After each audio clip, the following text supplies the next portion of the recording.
asalaamaaleykum yéen waa Mbacké ginnaaw bi ñu ziyaare Serigne Mountakha Mbacké xalif général des Mourides ñi ngi ñëw pour waxtaan ak yéen ci li jëm ci élection yi li waral waxtaan bi nag mooy bëri na ñu ma woo téléphone envoyé ma message yóbbante ma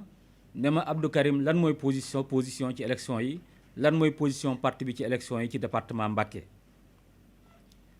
li ko yokk tamit mooy dañuy dégg ñuy campagne naan ñoo ak Abdou Karim Fall a ànd waaye Abdou Karim Fall yaramam dafa neexut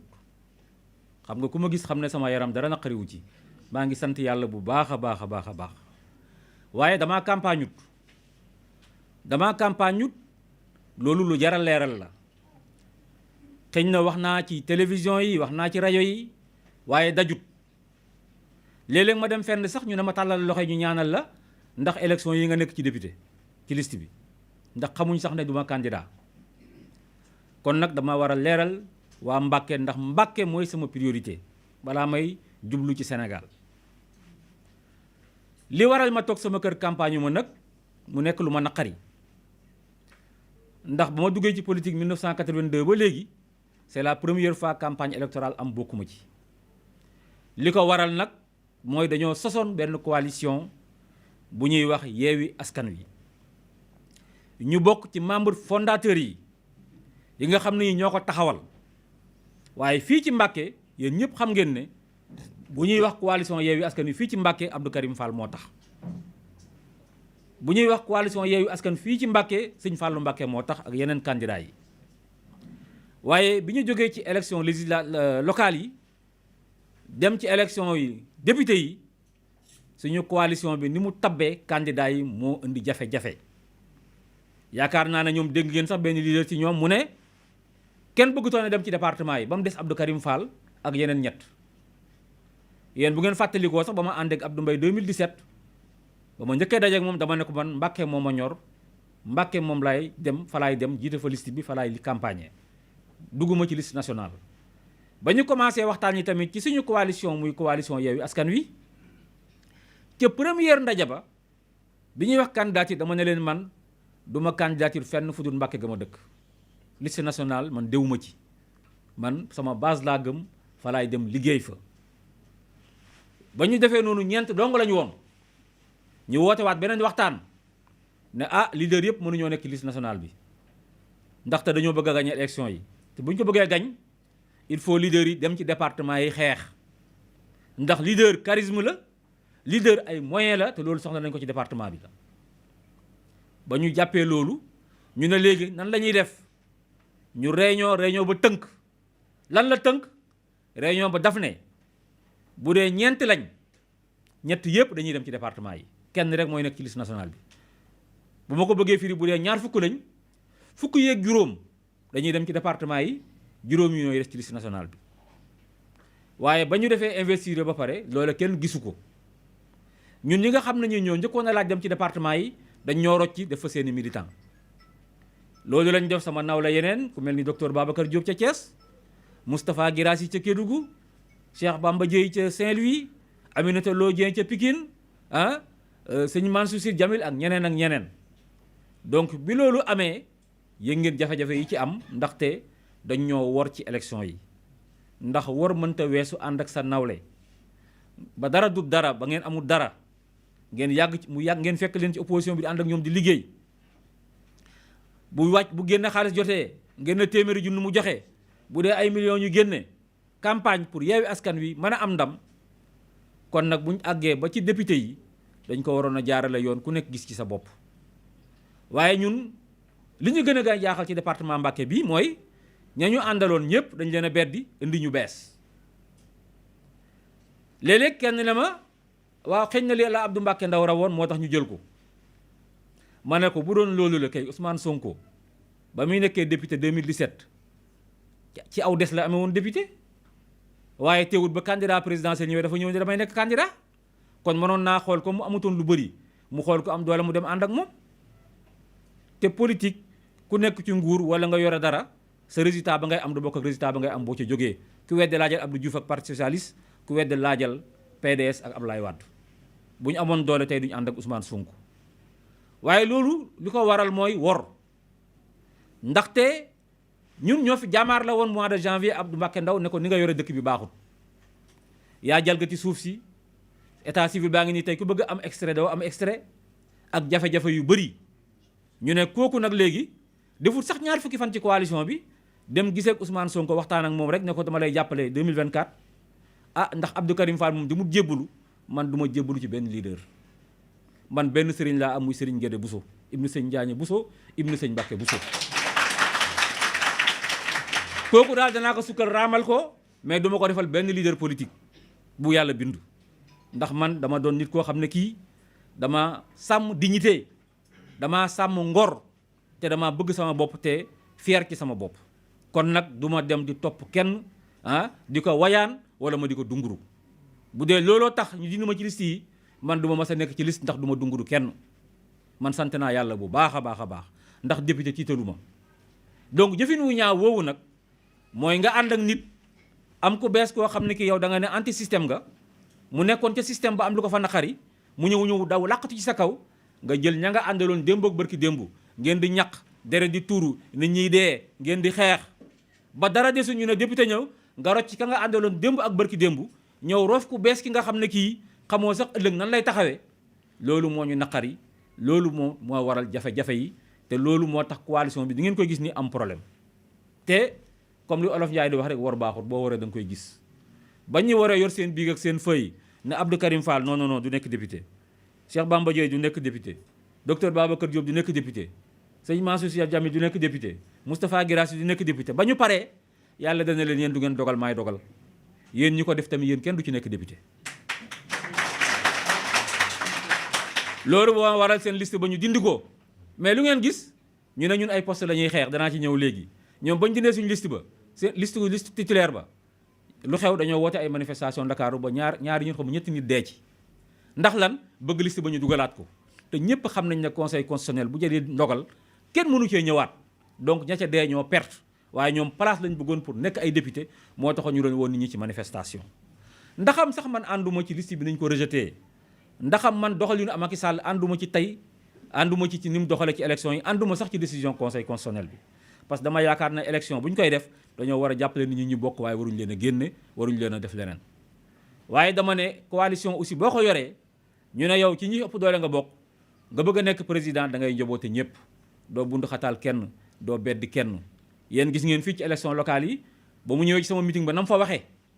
ku waxee noonu ci meeting bëggoo meeting kooka gañe ko te booba complot bi commencé na lu yàgg ñoog seeni militants ñi boycotté meeting bi dañ ko organiser ndax ñëpp xam nañ ne coalition bi fii ki ko doon jiite Pastef la bokk. ki ko doon jiite jël na téléphone am sama kanam ma jox ko instruction mu woo waa Pastef yëpp candidat yëpp ba ku nekk ne ko nangami kaar laa soxla après ci lañ def seen complot daati boycotté mu ñëw ci meeting ba wax fa waxam jooja ba ñu jiiñ ma fi sax ne man damaa sàcc di fukki million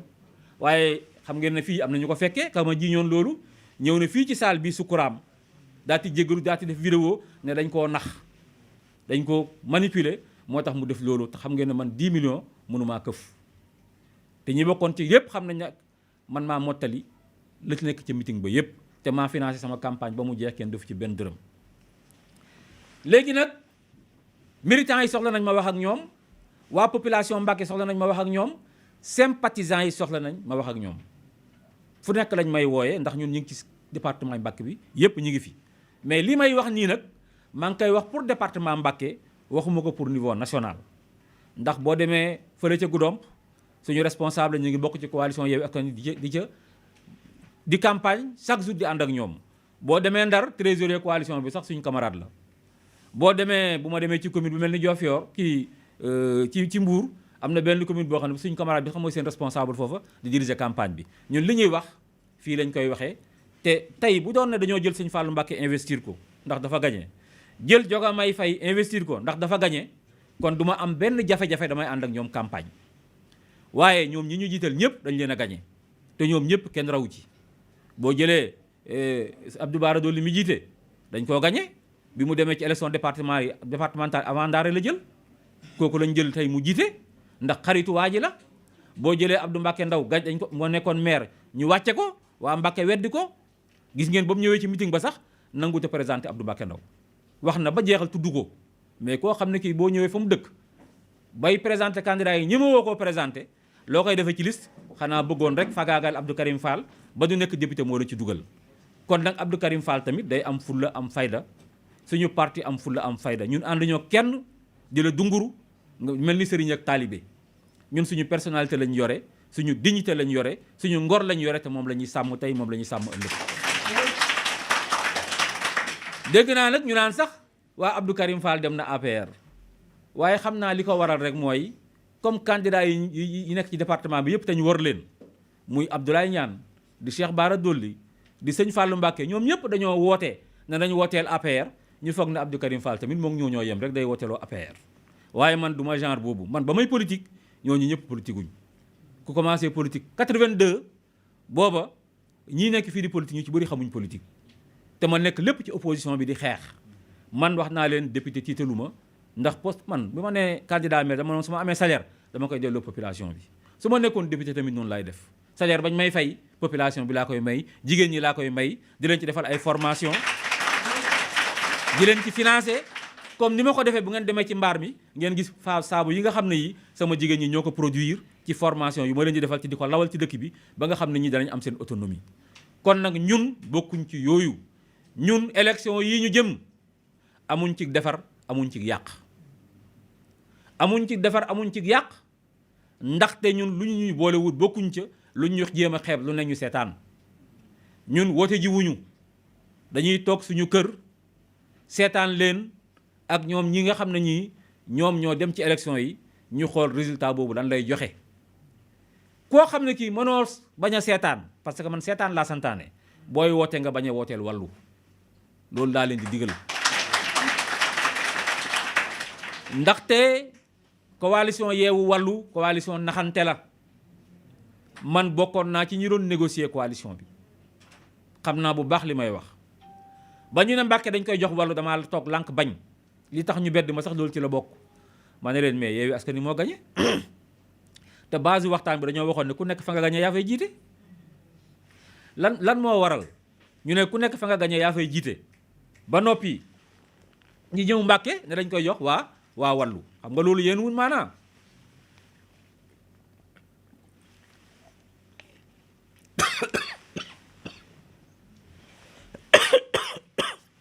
maa ngi jégalu xam nga loolu yéen wun maanaa ndax ñëpp xam nañ ne Mbàkke Yewwi Askan Wi moo ko gañe waaye comme bëgg nañ département Mbàkke Abdou Karim Fall du fi feeñ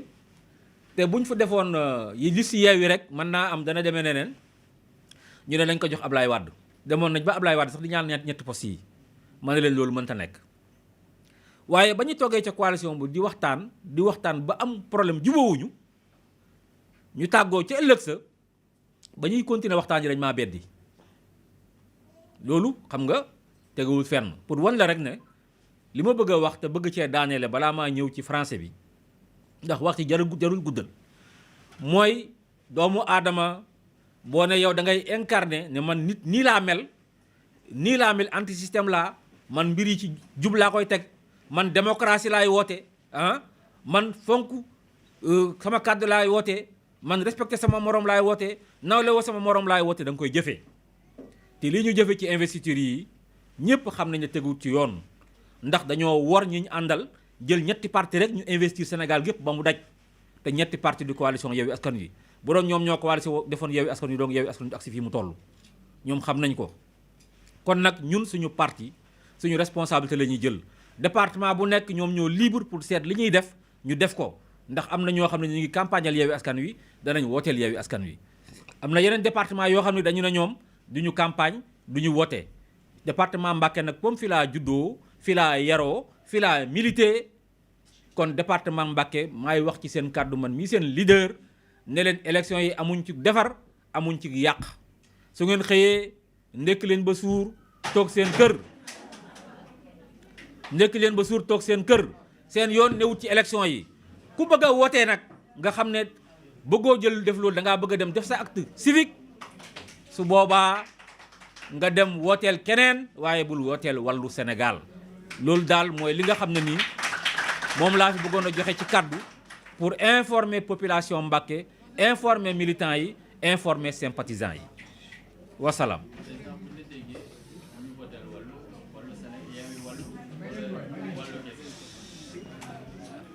Pape Balla du conférence de presse de. non man li ma wax leer na. non je pense que man li ma wax leer na wax naa leen man bokkuma APR doxuma xam naa wax naa leen man defuma appel pour voter APR donc man sama communication leer na.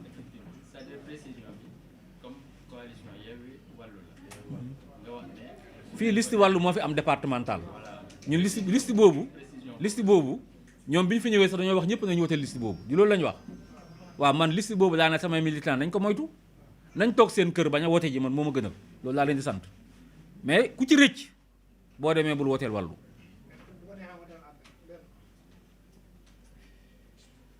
Moon Bay nee naa la man appelé wu ma à wote APR loolu leer na wala leerul. mais jàppal ki ma exclure ñaar exclure ma wàllu rek man nee naa la wote appelé wu ma à voter APR loolu kay leer na.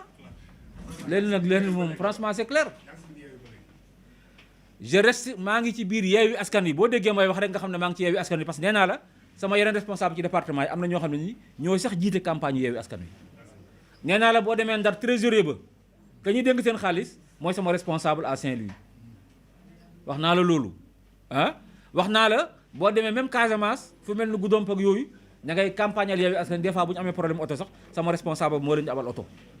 wax naa la loolu kon kay maa ngi ci biir Yewwi Askan Wi waxu kenn déggu ma moom mas a wax fenn na génn naa Yewwi Askan Wi su élection yi jeexee nag suñu parti danañ daje def évaluation jël décision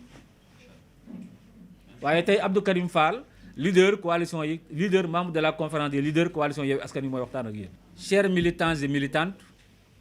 sympathisants et sympathisantes, je voudrais m'adresser à vous aujourd'hui pour me prononcer sur les élections législatives qui auront lieu le dimanche prochain, 31 juillet 2022. Comme vous le savez, je suis membre de la conférence des leaders de la coalition Yewwi Askan Wi. Je n'ai pas battu campagne pour la première fois depuis que je suis en politique, parce que tout simplement, nous avons connu beaucoup de problèmes dans la coalition Yewwi Askan Wi suite aux investitures. Comme vous le savez, je ne suis pas investi à Mbacké où j'avais demandé à être investi. Et cela a été reconnu publiquement qu'Abdou Karim Fall avait demandé à être investi à Mbacké. Mais comme vous savez, lors des investitures, les deux leaders principaux qui avaient fait les investitures avec le Parti PUR, le leader Ousmane Sonko et Khalifa Sall, ils ont fait preuve de clientélisme. Ils n'ont pas fait preuve de démocratie. Ils ont fait preuve de népotisme, de copinage, d'égocentrisme. À la limite, c'est de la trahison. Parce que ils nous ont poignardé au dos, beaucoup de leaders politiques, qui ont été des membres à part entière de la conférence des leaders et qui se sont battus pour toutes les victoires de la coalition Yewwi Askan Wi. Permettez-moi de nommer le docteur Babacar Diop, non investi, sur ni la liste départementale ni la liste nationale. Moustapha Guirassy très loin sur la liste. Sëñ Mansour Sy Djamil, Cheikh Bamba Dièye, Aminata Lo, Mamadou Lamine Thiam, Djibril Diop, etc. Suite à ces décisions antidémocratiques, nous avons pris nos responsabilités pour alerter l'opinion sur les comportements de ces trois leaders qui sont aux antipodes de toute coalition et de toute démocratie. Quand on incarne des valeurs, ces valeurs-là, on doit les pratiquer. On ne peut pas critiquer Macky Sall pour dire qu'il n'est pas démocratique et faire preuve de dictature dans la coalition que nous partageons tous. C'est des tares pour certains qui sont congénitales, c'est vrai, mais pour d'autres quand même, ces tares nous ont beaucoup surpris. En politique, quand tu me combats, je te combats. C'est ça la réalité. Et ce qui s'est fait à Mbacké, personne ne le comprend. Les populations de Mbacké m'interpellent chaque jour. C'est vrai, ils sont en train de faire le tour de la ville pour dire que oui, nous sommes avec Abdou Karim Fall, mais Abdou Karim Fall est malade. Vous voyez bien que je me porte à merveille. Je remercie Dieu. Machallah. Je n'ai pas battu campagne parce que je ne peux pas cautionner cette forfaiture. Je ne peux pas battre campagne parce que les investitures qu'on a faites à Mbacké, personne ne les comprend. Expliquez-moi comment l'ancien maire qui a été déçu, a été investi à ma place sur la liste départementale alors qu'il n'a même pas fait 20 jours dans la coalition. Parce que simplement il est allé s'agenouiller devant un leader pour lui dire que je te soutiendrai demain et que Abdou Karim Fall ne s'est pas agenouillé, qu'on l'a investi à ma place. Si ce n'est pas une trahison, c'est quoi? Moi, j'ai un seul marabout, c'est Serigne Guédé Bousso. Je ne vais m'agenouiller devant aucun leader politique et je ne cherche à plaire à aucun leader politique. On est sur le terrain démocratique, sur le terrain des luttes depuis 40 ans. Et il n'y a rien à dire sur notre comportement politique. Nous avons une ligne claire, une orientation claire dans l'opposition, malgré toutes les attractions du pouvoir. Nous sommes restés dans l'opposition. Donc on dise qu'Abdou Karim Fall est parti à l'APR. Non, moi je suis à Yewwi Askan Wi. Je ne partirai pas à l'APR. Je reste dans Yewwi Askan Wi jusqu'après les élections législatives et que mon parti fasse l'évaluation pour prendre une décision. Mais je ne voterai pas Wallou dans la liste départementale de Mbacké parce que nous ne nous retrouvons pas sur les investitures et nous ne pouvons pas faire voter le candidat à la mairie qu'on avait combattu par rapport à sa gestion catastrophique, son bilan très médiocre et les nombreux scandales qui ont émaillé son magistère à la tête de la mairie. Nous sommes des hommes de valeur. Nous avons des vertus à défendre. Nous ne faisons pas de la politique pour des places. Être député ou ne pas être député, ce n'est pas ce qui intéresse Abdou Karim Fall. Parce qu'on m'a proposé des postes avec des décrets, je les ai refusés. Mais nous incarnons des valeurs et nous ne pouvons pas nous accompagner ou accepter qu'on nous impose des personnes qui ne sont pas en conformité avec les valeurs que nous incarnons. Regardez comment ils ont investi la liste. La tête de liste était l'avant-dernier sur les élections départementales. La troisième personne, le troisième homme, était le candidat à la mairie de Mbacké, qui a perdu la mairie après un mandat seulement. Cela veut dire qu'il n'a pas de bilan. Donc, ils ont fait preuve de copinage. Ils ont fait preuve de clientélisme. Quand vous voyez même à Mbacké, il n'y a qu'Abdou Mbacké Ndao qui est investi. Il n'y a même pas de suppléant pour toute la commune de Mbacké. Aucun autre parti, à part le PASTEF, n'a été investi à Mbacké, dans tout le département. Donc nous pensons que ça, ce n'est pas une coalition. Et nous, en politique, quand vous nous combattez, nous vous combattons. Nous ne pouvons pas voter cette liste. Et nous demandons aux militants et sympathisants de s'abstenir le jour du scrutin. Ceux qui, exceptionnellement, ne pourraient pas s'abstenir, on leur demande de ne pas voter la liste Wallou. Parce que nous ne voulons pas faire partie de ceux qui vont amener ces candidats à la députation, à l'Assemblée nationale, parce que nous avons des candidats qui ne peuvent même pas préparer un projet de loi. Il n'y a pas de cadre. C'est comme si on ne veut pas que des cadres émergent à Mbacké. J'aurais pu faire comme les autres qui ont été investis sur la liste Wallou, qui ont demandé à voter Benno Bokk Yakaar. Mais nous, on n'a pas demandé à voter Benno Bokk Yakaar. On est dans Yewwi Askan Wi, mais on veut sanctionner cette liste injuste, cette liste antidémocratique, cette liste sectaire sur laquelle nous ne nous retrouvons pas. Nous ne faisons pas de la politique pour des postes. Il faut que cela soit très clair. Parce que ça fait 40 ans qu'on fait de la politique, on n'a pas eu de poste et nous continuons à faire de la politique. On nous a proposé des postes, on les a refusés. Et vous savez que dans cette période-là, celui qui veut quelque chose, il peut l'avoir. Mais nous avons des convictions fortes. Il est arrivé même des moments où des camarades très mécontents m'ont dit on n'a qu'à aller à l'APR, les gens ne nous aiment pas. Il faut quitter la coalition, aller à l'APR. On a eu ces comportements, mais on est resté droit sur nos bottes. On est resté dans la coalition Yewwi Askan Wi. Actuellement, beaucoup de camarades dans les autres départements travaillent dans la coalition Yewwi Askan Wi pour la victoire de la coalition Yewwi Askan Wi. Mais ici à Mbacké,